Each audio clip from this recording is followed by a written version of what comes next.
Ailələrdə uşaq tərbiyə edərkən mən bunu dəfələrlə demişəm. Uşaqlara ruzi qazanmaq üçün düzgün motivasiya verilməlidir.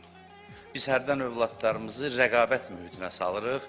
Xalan oğlu filan yerdə oxuyur, bibin oğlu filan yerdə oxuyur, sən də oxumalısan, sən ondan geri qalmamalısan.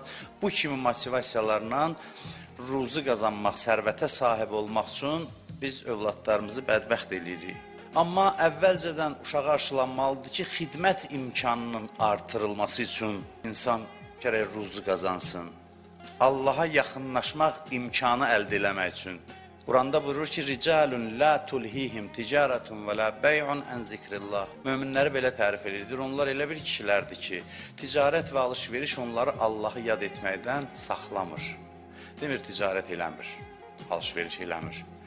Əksinə, ticarət və alış-veriş edir. Bu işdə hamıdan daha çox çalışqandır, amma bunun özünə məxsusluğu bundadır ki, bunların heç biri onu yayındırmır, məqsəddən uzaqlaşdırmır. İnsan bu eşqlə işə getsin ki, Allahın sevdiyi işlə məşğulam. Ruzi qazanıram, zəhmət çəkirəm və xərcləmək niyyəti ilə qazanıram.